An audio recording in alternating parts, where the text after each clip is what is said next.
할렐루야! 오후 예배로 함께 나온 모든 성도님들 진심으로 축복합니다. 오늘 이 시간 함께 말씀을 나눌 때 하나님의 은혜와 평강이 우리 성도님들 가운데 있기를 소망합니다. 우리는 살면서 어느 때, 어느 시기가 되면 경험하는 일들이 있습니다. 저도 그런 순간이 있었는데요. 제가 초등학교 6학년이 되었을 때 부모님께서는 처음으로 용돈을 주시겠다고 말씀하셨습니다. 제가 처음으로 받은 용돈은 5만 원이었습니다. 이 매달 받은 용돈으로 저는 적금도 하고 필요한 준비물도 사고 교재도 샀습니다. 그 다음에 중학생이 되니 부모님께서는 이제 필요한 책도 많을 거고 친구들과 약속도 더 많이 생길 테니 용돈을 5만 원에서 10만 원으로 올려주셨습니다. 마찬가지로 고등학생이 되었을 때, 또 대학생이 되었을 때 부모님께서는 때에 맞게 용돈을 올려주셨습니다. 물론 지금은 용돈을 받고 있지 않지만 지금까지의 저의 삶을 되돌아보니 부모님께서 때에 맞춰 항상 준비하고 채워주셨다는 사실을 깨닫게 되었습니다. 만약에 부모님께서 대학생이 된 저에게 초등학생만큼만의 용돈을 주신다면 저는 어땠을까요? 아마 학교를 다니거나 친구들을 만났을 때 많은 불편함이 있었을 것입니다. 그러나 부모님께서 때에 맞춰 채워주셨기 때문에 저는 보다 평안한 삶을 살 수 있었습니다. 그런데 생각해보니 저에게 부모님과 같이 때에 맞게 채워주신 분이 있습니다. 바로 하나님입니다. 하나님도 때에 맞춰 채워주셨습니다. 때로는 부모님을 통해, 교수님을 통해, 주변 선배와 후배들을 통해 저의 필요를 채워주셨습니다. 또 수련회 중에 만나주시고 말씀을 통해 깨닫게 하시고 기도를 통해 응답해 주시고 찬양을 통해 은혜를 주셨습니다. 이를 통해 저는 하나님은 나의 상황을 미리 아시며 때에 따라 채워주시는 분임을 깨닫게 되었습니다. 그래서 오늘은 때에 따라 주시는 하나님의 은혜에 대해서 성도님들과 함께 나누고자 합니다. 많은 사람들이 있지만 그 중에 세 사람의 이야기를 통해 성도님들과 함께 나누고자 하는데요. 혹시 함께 나눌 때 세 사람과 비슷한 시기를 보내고 있으신 성도님들이 있다면 말씀에 나온 하나님의 은혜가 동일하게 있기를 간절히 소망합니다. 첫 번째로 나눌 사람은 바로 모세입니다. 이스라엘 출애굽 지도자가 되기 전 모세는 어떤 삶을 살고 있었을까요? 과거 왕궁에서 살던 때를 잊고 미디안 땅에서 양치는 일을 하는 평범한 80세 할아버지였을 것입니다. 사랑하는 아내 십보라와 자녀들과 함께 살며 함께 일하고 먹고 마시는 안정된 삶을 살고 있었을 것입니다. 우리가 보기에 80세의 모세의 삶은 인생에서 안정된 때고 노후를 누려야 할 때처럼 보입니다. 그런데 안정되고 이제 노후를 누려야 할 그때 하나님께서는 모세를 부르십니다. 출애굽기 3장 4절 말씀입니다. 이 시간 자막을 보고 함께 읽겠습니다. 시작!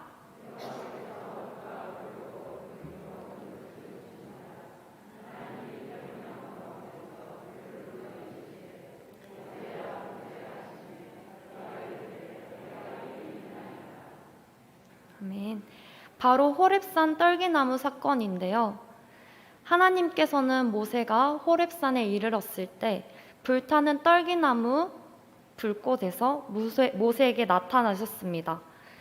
그리고 모세에게 이스라엘 백성들을 애굽에서 끌어내 약속의 땅으로 인도하라고 사명을 주십니다. 이 사건을 통해 모세는 출애굽을 이끄는 지도자로서 세움을 받게 되었습니다. 만약에 모세가 부름에 응답하지 않았다면 어땠을까요? 그저 미디안 광야에서 양치는 평범한 할아버지로 살다가 죽었을 것입니다. 그러나 하나님은 그때 모세를 이스라엘 지도자로 불러주셨습니다.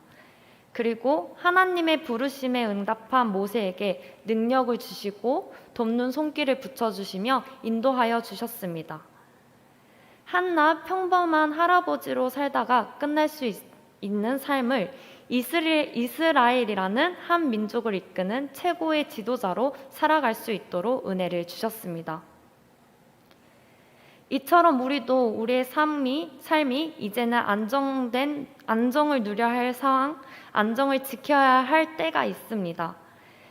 예를 들어 좋은 직장에 들어가거나 자녀들이 결혼해서 가정을 꾸리거나 가족이 건강하고 화목할 때 말입니다. 우리가 안정된 삶을 누리고 지켜야 할 그때 하나님께서는 때론 안정된 삶을 떠나도록 부르실 때가 있습니다. 그때 우리는 그 부르심을 외면하고 피하며 내 안정을 지키고 싶을 것입니다. 마치 모세가 하나님께 처음 부르심을 받았을 때 나는 입이 둔한 자입니다 라고 변명한 모습처럼 말입니다. 그러나 우리가 알아야 할 사실은 하나님께서 부르실 때 우리가 순종하고 따라간다면 하나님께서 때에 맞는 은혜를 주시며 더 좋은 길로 인도해 주신다는 것입니다. 모세처럼 우리의 평범한 삶을 한 민족을 이끄는 지도자로 쓰임받게 은혜를 주십니다. 모세와 같이 우리도 하나님의 부르심의 때에 순종하길 바랍니다. 그래서 저와 성도 여러분들을 통해 더 많은 이웃과 더 많은 민족이 하나님께 은혜 받고 나아가기를 간절히 소망합니다. 두 번째로 나눌 사람은 엘리야입니다. 엘리야는 이스라엘이 바알과 아세라 우상을 섬기던 가장 어둡고 타락한 시기에 하나님께 쓰임받던 선지자였습니다. 엘리야 선지자는 온 이스라엘 백성과 이방신 선지자들을 갈멜산으로 모이게 한 후 대결을 했습니다. 그리고 우리가 잘 아는 것처럼 이 갈멜산 대결에서 엘리야는 하나님이 진짜 신임을 나타냈습니다.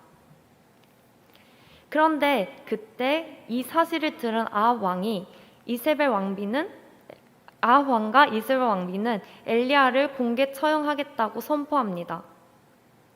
갑작스럽게 죽을 위기에 처한 엘리야는 급히 도망가게 되는데요. 엘리야는 열심히 북왕국을 떠나 남유다의 브엘세바를 지나서 광야 로뎀나무에 앉았습니다. 이때 엘리야의 마음은 어땠을까요? 열왕기상 19장 4절 말씀입니다. 이 시간 자막을 보며 함께 읽겠습니다. 시작. 자기 자신은 광야로 들어가 하룻길쯤 가서 한 로뎀나무 아래에 앉아서 자기가 죽기를 원하여 이르되 여호와여 넉넉하오니 지금 내 생명을 거두시옵소서. 나는 내 조상들보다 낫지 못하니이다 하고, 엘리야는 지금까지 선조들이 겪은 이스라엘 성공과 실패에서 자신 역시 한 걸음도 더 나아가지 못했다고 생각하고 있습니다. 그렇게 엘리야는 실망과 좌절과 무기력함과 허탈과 지침에 빠져 로뎀나무 아래에서 잠들었습니다. 아마 제가 엘리야였다면 잠에서 깨어나고 싶지 않았을 것입니다. 그런데 그때 하나님께서 보내신 천사가 엘리야를 찾아왔습니다. 열왕기상 19장 5장에서 6절 말씀을 함께 읽겠습니다. 시작. 로뎀나무 아래에서 누워 자더니 천사가 그를 어루만지며 그에게 이르되 일어나서 먹으라 하는지라. 본즉 머리맡에 숯불에 구운 떡과 한 병 물이 있더라. 이에 먹고 마시고 다시 누웠더니, 하나님께서 보내신 천사는 배고프고 힘들고 지친 엘리야에게 돌에 구운 떡 한 개와 물 한 병을 놓고 먹으라고 말합니다. 엘리야가 지금 내 생명을 거두시옵소서라고 말할 만큼 살아갈 힘을 잃어버릴 때 하나님이 엘리야를 찾아왔습니다. 그리고 먹고 마시게 하시고 위로해 주시고 상한 육체와 심령을 만져주셨습니다. 하나님께서 주신 힘을 통해 엘리야는 다시 힘을 낼 수 있었습니다. 하나님이 주신 힘으로 엘리야는 다시 한번 힘을 내 40일 동안 밤낮을 걸으며 다음 사역지인 호렙산에 도착하게 됩니다. 이때 엘리야가 걸은 거리가 무려 350km라고 하는데요. 이스라엘을 향한 하나님의 사명을 감당해야 할 엘리야를 하나님께서는 때에 맞춰 쉬게 하셨습니다. 때에 맞춰 먹이셨습니다. 때에 맞춰 회복하게 하셨습니다. 그래서 엘리야는 하나님의 사명을 계속해서 감당할 수 있었습니다. 우리에게도 엘리야와 같은 때가 있습니다.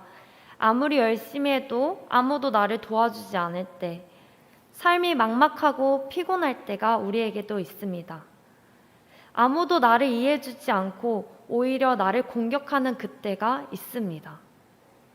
하지만 그때 하나님께서는 우리에게 찾아오셔서 먹게 하시고 쉬게 하시며 다시 살아갈 힘을 주십니다. 다시 사명을 감당할 힘을 주십니다.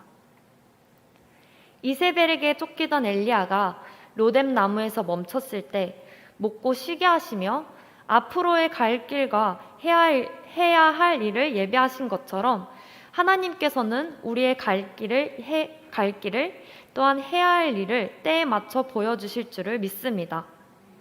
걱정이 쉬지 않을 때, 지침이 계속될 때, 보이지 않음으로 숨이 계속 찰 때 하나님의 때를 기도하며 인내하는 우리가 되길 바랍니다.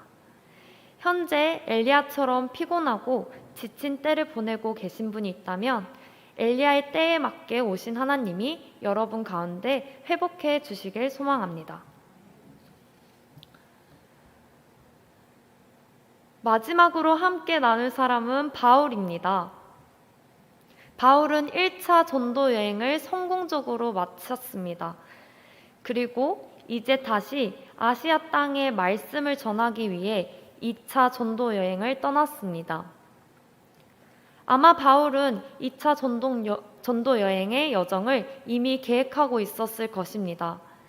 특별히 자신이 세운 교회와 성도들을 다시 돌볼 계획이 있었을 것입니다. 그런데 바울 2차 전도 여행은 바울의 계획과는 다르게 시작됩니다. 사도행전 16장 6절에서 7절 말씀을 자막을 보며 함께 읽겠습니다. 시작.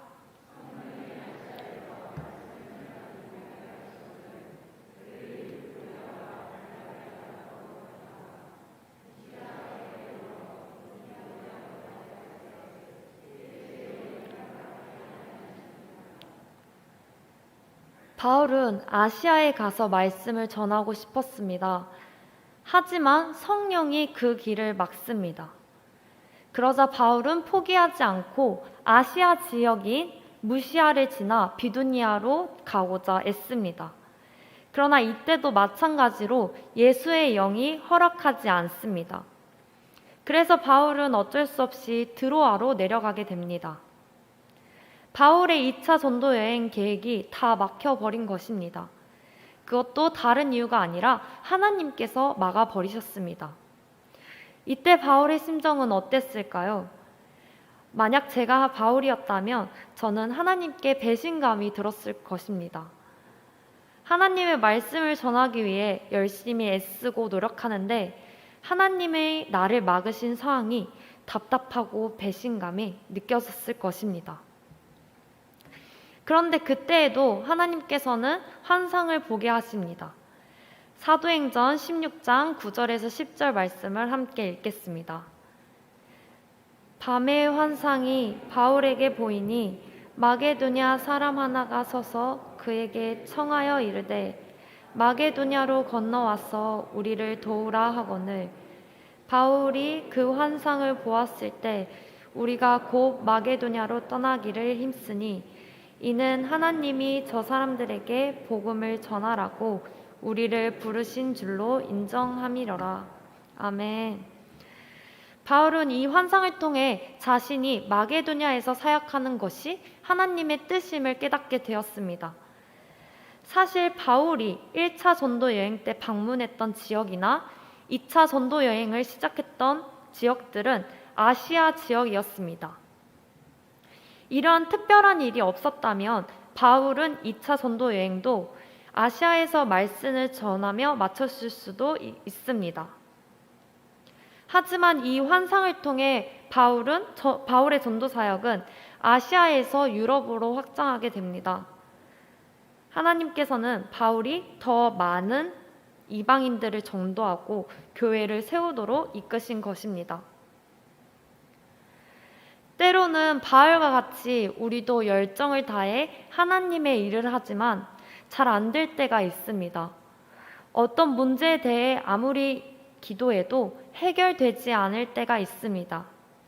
하나님이 침묵하는 것 같고 하나님이 거절하는 것 같고 하나님이 나를 막은 것 같은 순간을 경험할 때가 있습니다.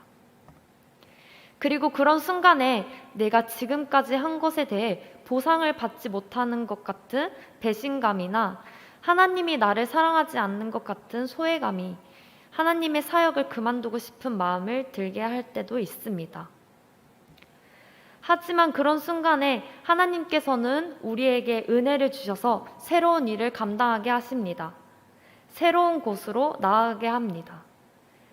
내가 생각하지도 못하고 계획하지 못했던 더 크고 위대한 일들을 행하게 하십니다.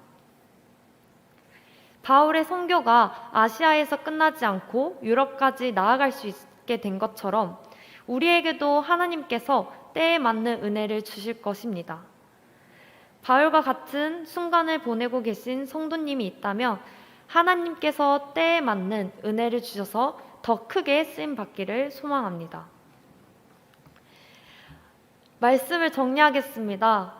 오늘 우리는 때에 따라 주시는 하나님의 은혜를 모세와 엘리야와 바울을 통해 함께 나누었습니다.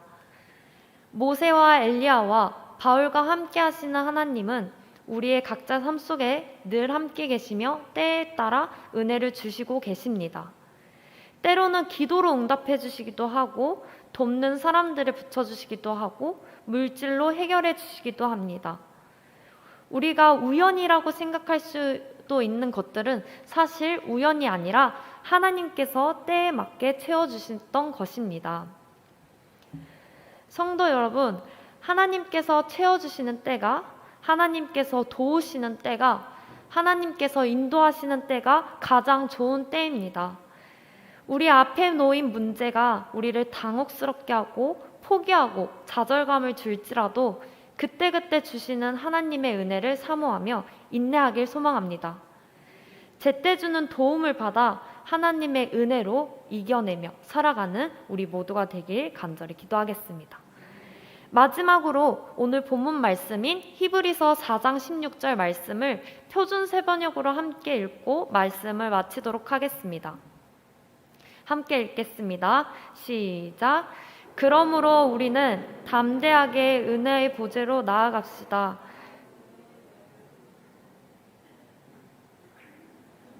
제가 읽어드리겠습니다. 그러므로 우리는 담대하게 은혜의 보좌로 나아갑시다. 그래서 우리는 자비를 받고 은혜를 입어서 제때 주시는 도움을 받도록 합시다. 아멘. 이제